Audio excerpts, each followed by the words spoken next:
మంచి సందేశం ఇచ్చారు యువతకి. భావితరాల్లో ఎలా ఉండాలి, ఎలా ఆపర్చునిటీస్ ఉంటాయి, ఫ్యూచర్లో ఏ ఇండస్ట్రీస్ రాబోతున్నాయి, వాళ్ళకి కావాల్సిన బేసిక్ ఎలా ఉంటుంది, స్టాండర్డ్లో ట్రైనింగ్ ఎలా ఇవ్వాలి, ఈ ట్రైనింగ్ వల్ల భవిష్యత్తు ఎలా ఇవ్వబోతున్నామని సందేశం ఇచ్చారు. మన ఆంధ్రాలో అన్ని వనరులు ఉన్నాయి, పోర్ట్ కానీ సముద్రం కానీ ఏదో అన్ని ఫెసిలిటీస్ మన ఏపీలో ఉన్నాయి.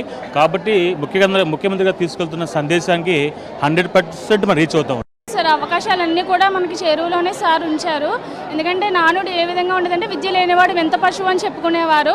అలాంటి విద్య లేని వాళ్ళకి ఉపాధి కల్పించడమే ఈయన టార్గెట్ చేసుకొని మనకు ఉపాధి కల్పిస్తున్నారు. స్పెషల్ స్కిల్ కోర్స్ అనేది డెవలప్ చేయడం వల్ల చాలా ఆమోదయోగ్యమైంది, విద్యార్థులందరికీ కూడా చాలా ఉపయోగకరమైనదిగా నా అభిప్రాయం. వెళ్ళడం ద్వారా మేము చాలా అవకాశాలు పొందాము. ఈరోజు సార్ చెప్పిన ఇంకా ఉపయోగాలు ఎన్నో ఉన్నాయని మాకు అర్థమైంది. ఇప్పుడైతే మేమైతే ఎలక్ట్రికల్ మా ఫార్మా కంపెనీలో చాలా అవకాశాలు ఉన్నాయని మాకు తెలుసు.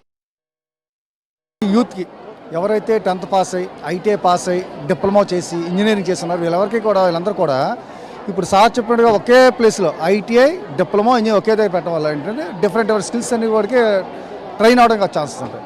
ఇలా ఎవరైతే ట్రైనింగ్ వీళ్ళందరూ కూడా ఖచ్చితంగా పబ్లిక్ అండ్ ప్రైవేట్ సెక్టర్లో జాబ్ ఆపర్చునిటీస్ వస్తాయి. ఆల్మోస్ట్ చాలా మందికి స్కిల్ డెవలప్మెంట్ సెంటర్స్ ఉన్నాయి, గవర్నమెంట్ ఐటీఎస్ ప్రైవేట్ ఐటీఎస్ కూడా ఉన్నాయి, పాలిటెక్నిక్ సెంటర్స్ ఉన్నాయి. వీళ్ళన్నింటిలో కూడా వీళ్ళు యువత బాగా కానీ వర్క్ నేర్చుకోగలిగితే వీళ్ళకి మెయిన్ ఏంటంటే స్కిల్స్ బాగా వస్తాయి. ఐటీఎస్లో ముఖ్యంగా నేర్పేది అంటే స్కిల్స్, ప్రాక్టికల్ ఐటీ అంటే ప్రాక్టికల్ ఓరియంటెడ్. సో ప్రాక్టికల్ అంటే ఐటీఎస్ స్కిల్స్ బాగా నేర్చుకోవడం వీళ్ళు ఏంటంటే steel plant, dockyard, shipyard, railway, aeronautics, BARC, రీసెంట్గా జపాన్ కంపెనీ సంబంధించిన టైర్స్ కంపెనీ ఒకటి ఉంది, సో ఎకోమాలో కూడా ఆల్మోస్ట్ ఐటీ స్టూడెంట్స్ని ఎక్కువ తీసుకున్నారు, ఐటీ అండ్ డిప్లొమా స్టూడెంట్స్ని ఎక్కువగా తీసుకున్నారు. మీకు ఇప్పుడు ప్రతి నియోజకవర్గంలోనూ స్కిల్ హబ్ని స్టార్ట్ చేయడం జరుగుతుంది. అక్కడ ఇండస్ట్రీకి అంటే ఒక నియోజకవర్గంలో ఎంతమైతే మ్యాన్ పవర్ కావాలో ఆ ఇండస్ట్రీకి తగ్గ మ్యాన్ పవర్ని అక్కడే ప్రొడ్యూస్ చేయటం విధంగా వాళ్ళకి కావాల్సిన టెక్నాలజీ అనుగుణంగా యూనివర్సిటీ ద్వారా ఆ సిలబస్ని తయారు చేసి దాని సగ్మార్గం ద్వారా స్కిల్ హబ్స్ ద్వారా ట్రైనింగ్ ఇచ్చి ఇండైరెక్ట్గా డైరెక్ట్గా ఆ కంపెనీలోనే ప్లేస్ అయ్యే విధంగా జగన్మోహన్ రెడ్డి గారు చేస్తున్నారు.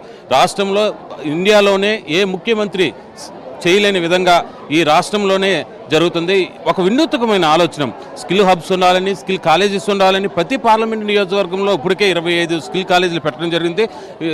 25తో పాటు 28 స్కిల్ కాలేజీలు పెట్టారు. 25 పార్లమెంట్లో అయితే 28 స్కిల్ కాలేజీలు పెట్టడం జరిగింది.